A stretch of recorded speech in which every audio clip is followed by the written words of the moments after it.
the Two Mister Brants.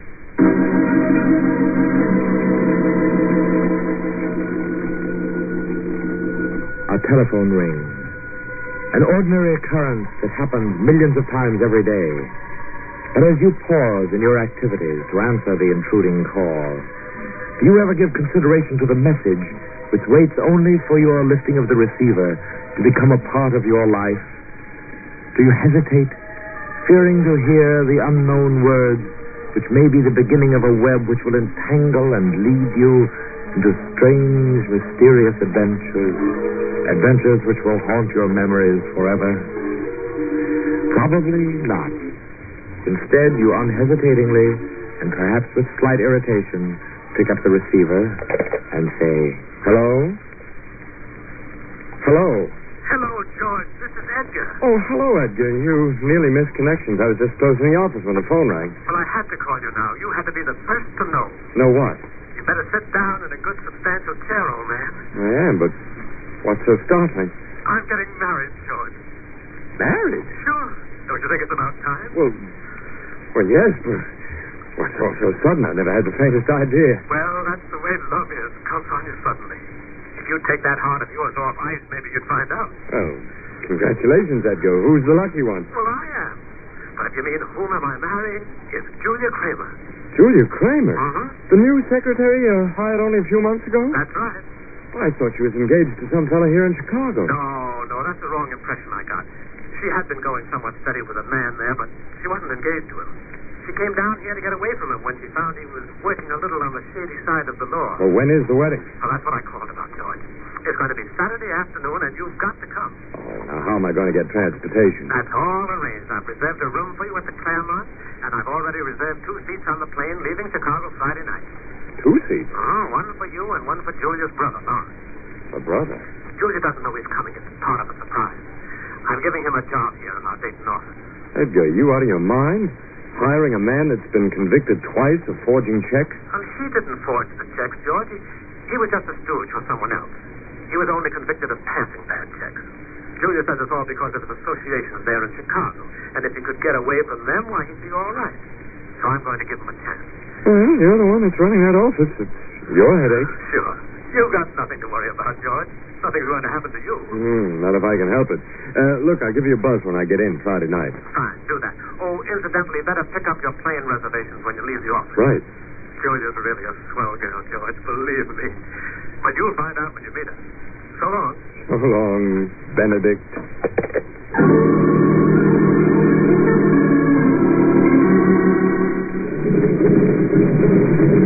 I believe this is my seat, pardon me. Well, you Lawrence Kramer? Who, Lawrence Kramer? Never heard of him. Cassidy's my name, Alex Cassidy. That's my seat next to the window. Pardon me, there must be a mistake. I'm sure this seat belongs to Lawrence Kramer. Take a look at my ticket. It says this is my seat to Dayton. Dayton? Where's where Lawrence is going? We were supposed to be together. Oh, no, there really must be some mistake. There's no mistake. Pardon me, are you Mr. George Brant? Why, yes. Well, I'm Lawrence Kramer. Well, what are you doing sitting behind me? Surely Edgar reserved our seats together. Well, maybe Mr. Thompson couldn't get 2 seats together. That's probably it. Oh, well, it's a short distance to Dayton, and inasmuch as we're all going there, we might as well be friendly, eh? Yeah. It's funny that Edgar didn't say something about our seats not being together. Well, probably slipped this Edgar's mind, whoever he is. I know that's the way I am, always forgetting to tell people things. Gets me into some odd circumstances sometimes, too. But I always manage to talk my way out.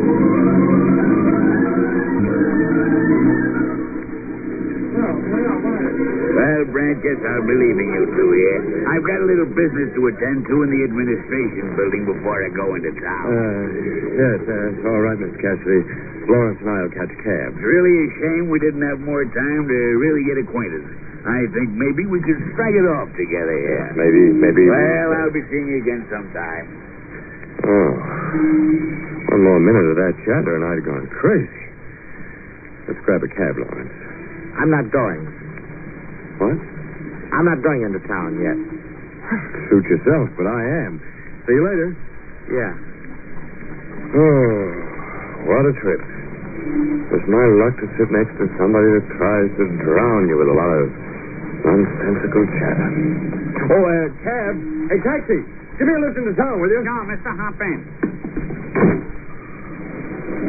I've never heard so much talk in my life. That's nothing, mister. You should have to drive a cab like me. Sometimes when I pick up a load of dames and they get the gabbing, I can't even hear myself think, let alone listen to see if my meter's ticking off the fare. I imagine you do have some passengers that nearly drive you out of your mind, especially a load of gossipy women. You're right there, mister. Why, sometimes I'm tempted to stop right in the middle of the street. Hey, look out, driver. That cab's crowding you. Hey, He's trying to sideswipe it. Why, that dirty numbskull forcing me into the ditch deliberately, too. If I'd have gotten his number, I'd see he never drove a cab again. Well, it was Lawrence Kramer. I saw him in the back seat of that cab. Lawrence deliberately tried to wreck us. But why? Why? How should I know why? Look, mister, you might as well grab your suitcase and start summing. Start summing? Well, your cab's not damaged. And it's not going to be either, mister. I don't know who you are or what your business is, but your acquaintance ain't healthy. Someone's after you, and I ain't aiming to get involved any more than I am. You don't owe me nothing. I consider myself lucky to be alive. All I'm saying is take your suitcase and get to town the best way you can. I'm through. Confused and bewildered, George climbed from the cab as the driver pulled off quickly without him. He stood at the side of the road, awkwardly trying to thumb for a ride. Almost an hour passed before a car drew up beside him, and he was on his way into town.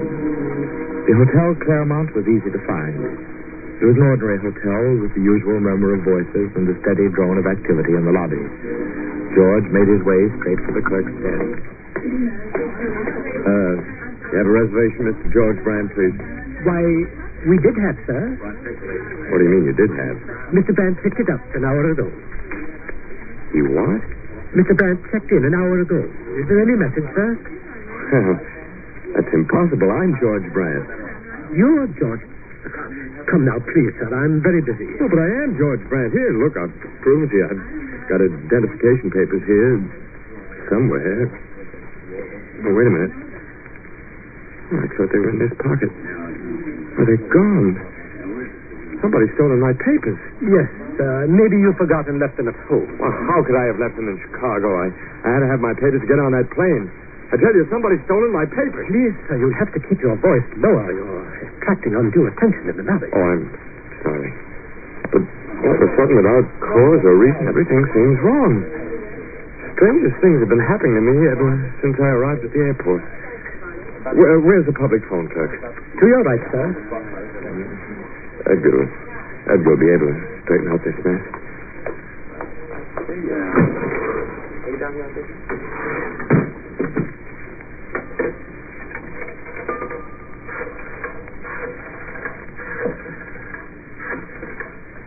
You reserved this room for me, and he can prove to this clerk that I'm the one who... Good evening. Beechwood Apartment. Oh, hello. Edgar Thompson's apartment, please. Who's calling? George Brant. Oh, yes, Mr. Brant. Hasn't Mr. Thompson arrived at the hotel yet? No. Well, that is, I wouldn't know. Well, he should have. He left here 45 minutes ago to meet you. Right after you called him. After I called him? Yes, sir. First he phoned Miss Julia Kramer and asked her to meet him in your room at the Claremont. He should be there now. He left within 5 minutes of your call, and it only takes 10 minutes. But I never called him. Mr. Brant, is there something wrong? I was on duty when your call... Well, you're most certainly right. There is something wrong, and I mean to find out what. Clerk. Yes, sir? Where's Edgar Thompson? I just called his apartment. They say he came here. Mr. Thompson called Mr. Brant's room from the lobby a half hour ago and then took the elevator up. I presume that he's with Mr. Brant. Now, wait a minute. That's impossible. I'm right here. May I suggest, sir, that perhaps you're ill? Are you intimating that I might be out of my mind? No, sir. It's just that... Well, perhaps you might not feel well, sir, and it may have distorted things. And I'm not suffering from amnesia. I tell you, I'm George Brant, and you're supposed to have a room reservation for me. We did have a reservation for Mr. George Brant, and as I said, Mr. Brant arrived an hour ago and picked up the reservation. Now, here's the register. You can see for yourself. Oh, well, then somebody else signed my name then. I didn't. It's about 3/4 of the way down the page. Oh, Leonard Burnett. John Wilson, Cornell Snow, Kaplan, Xavier Travis, Kramer. Lawrence Kramer. Room 502. Well, maybe he's the one behind all this. This is Sully Brant. George Brant. Yes, sir. Room 316. Well, it can't be. That's not true. You still don't believe it, sir? I don't know what to believe. Not only does it show that George Brant registered for the room an hour ago, but that signature on the register, the handwriting. That's my signature. And in my own handwriting.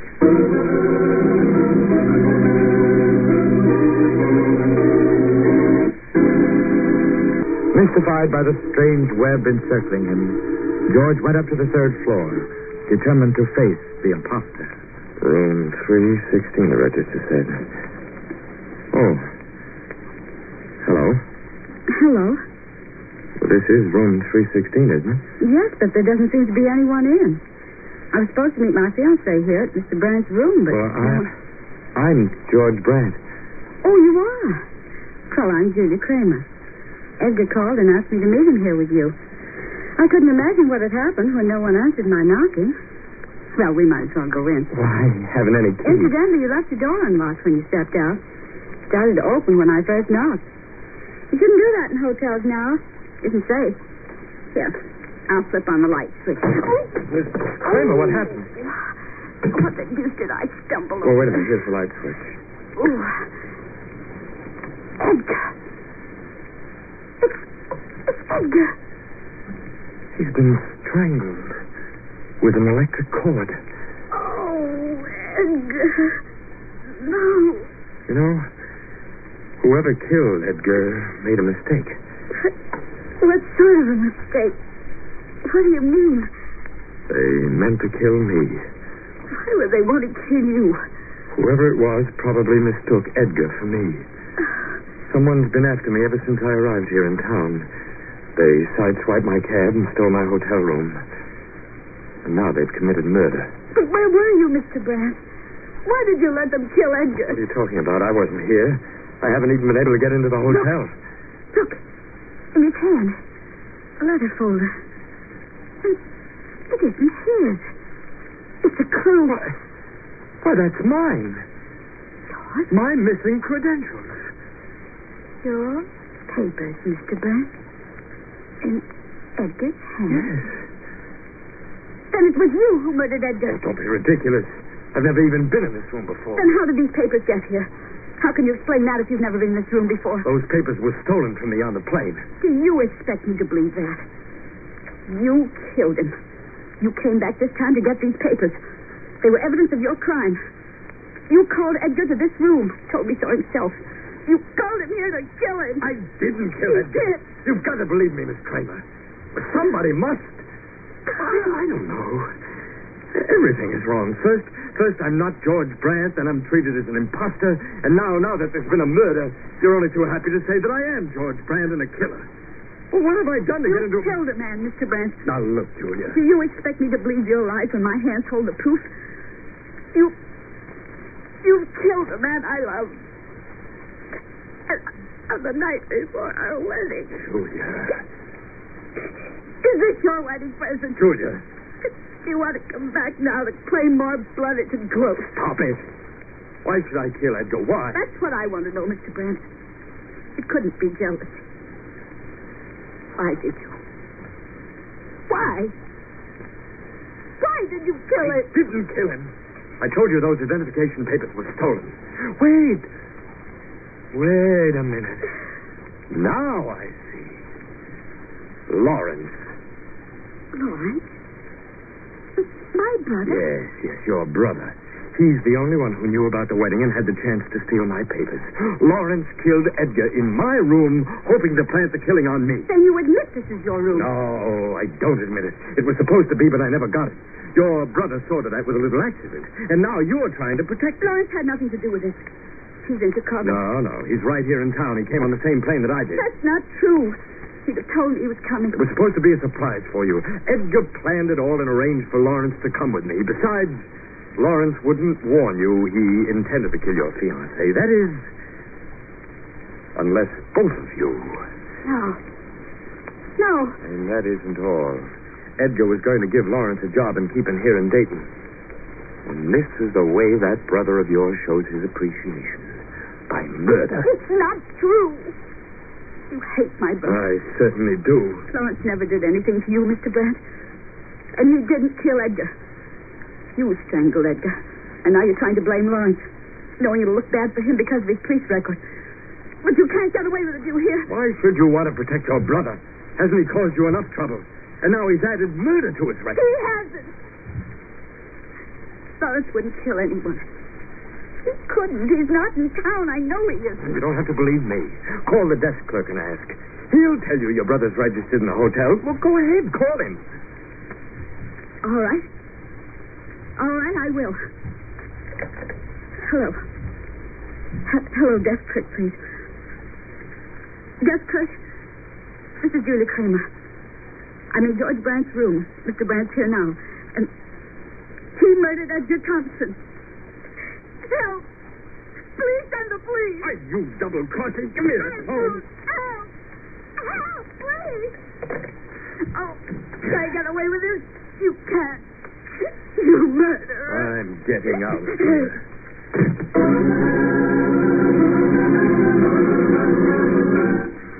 George hurried down the hall, racking his brains for a way to halt the dizzy, unhinged series of events that seemed destined to prove him a murderer. Then he had an inspiration to find Lawrence Kramer. He dashed upstairs to Lawrence's floor. There must be an explanation to this incredible situation. The girl, she doesn't seem like a murderer's accomplice, and yet she's Lawrence's sister. And he's capable of anything. I've got to stop that fellow before he and his sister can get away with this. Let's see now. What's his room number? 502. 502, that's it. Let's see. 512, 8, 4. Here it is. 502. Now, Lawrence Kramer. We'll get to the bottom of this. Come in, Brant. Alex Cassidy? Oh, what are you doing here? Waiting for you, Brant. For me? But where's Lawrence? I don't know. He was out when I came in a couple of minutes ago. Come on in, Brant, and close the door. I figured you'd be coming here. Now that I've figured right, I'm glad Lawrence isn't here. So you and Lawrence aren't strangers. That was an act on the plane. Sure. As soon as you left, we both got into a cab and followed you. Then I had your cab forced into the ditch so I'd have time to get to the hotel first and take your room. I might have known it wasn't Lawrence. He couldn't have registered for my room and his own at the same time. Besides, well, Lawrence isn't smart enough to plan a murder like Edgar's. Murder? So you found the body, too? Right where you and Lawrence left it, Mr. Cassidy. Lawrence didn't have anything to do with it. He doesn't even know I rubbed the guy out. He thinks I just came down here to sort of surprise Julia at the wedding. You even know her name. You know about the wedding. Wait. Now I'm beginning to see. You forged my name on the hotel register. Sure, Brant. Perfect, too, wasn't it? You see, Lawrence was arrested once for passing checks forged by someone else. Julia threw over her former fiancé in Chicago because he was doing some crooked work. Oh, it all fits together beautifully, Cassidy. You were Julia's former fiancé, and when you heard of the wedding, you came down here and killed Edgar. Sure. No guy's going to take Alex Cassidy's girl and get away with it. What's more, that cheap Romeo partner of yours thought he could fast-talk Lawrence out of my control by giving him a job here. Sure, I know all about it. Lawrence blew his top trying to play the big shot. That's the trouble with the kid. He's too dumb to know when to keep his mouth shut. How does it feel, Brant, to be wearing a frame around your neck? What do you mean? When the cops see your signature on the register and find those papers of yours I planted in Edgar's hand. Well, they'll want George Brant for this murder. Yes, sir, Brant, you're looking at one guy that's done murder and is going to get away with it. A very neat plan, Mr. Cassidy. but I don't think it will work. Thanks. Yeah. And don't get any ideas about easing out the door. This is a real live gun I've got here. Oh, Lawrence, how did you Mr. ever... Cassidy is just a little bit surprised to find me in my own room, George. Aren't you, Mr. Cassidy? Yeah. You didn't think to look for me in the clothes closet when you came in, did you, Cassidy? Well, maybe I am too dumb to keep my mouth shut. And I've been dumb in the past to string along with you. Look, you're flying off the handle, kid. I'm not a kid, Cassidy. I've been pretty dumb, I admit, in my time. But I'm not so dumb that I didn't know something was haywire when you forged Mr. Brant's name so you could get his room. Now, look, Lawrence, you've got this all wrong. That wasn't done just to give Julia a surprise. So I got suspicious, Cassidy. So I trailed you. I trailed you to Mr. Brant's room. You didn't. And you know what I saw there, don't you, Mr. Cassidy? You cheap tin horn and medley. You saw him strangle Edgar? Sure. And I wasn't having nothing to do with a murder rap, especially when it involved Mr. Thompson and Julia. Stand where you are, Cassidy. They're the only two people in the whole world who ever wanted to give me a chance. I wanted that chance, see? No one was going to take that chance away from me. Not even you, Cassidy. I'll call the police. Okay, George. You see, Cassidy, I figured you'd come to my room, probably with Julia. So I hid in the closet and I heard every word you said. Look, Lawrence. Yes, Mr. Brant? You go find Julia. She needs you. Tell her everything's all right. And don't worry about that job Edgar offered you. As controlling partner in the business, I promise you that job's still yours.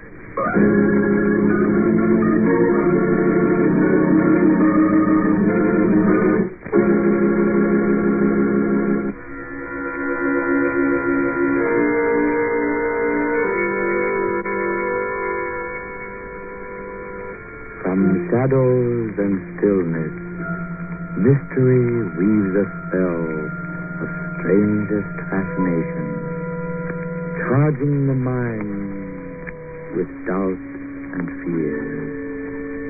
For mystery is a strange companion, a living memory in the haunting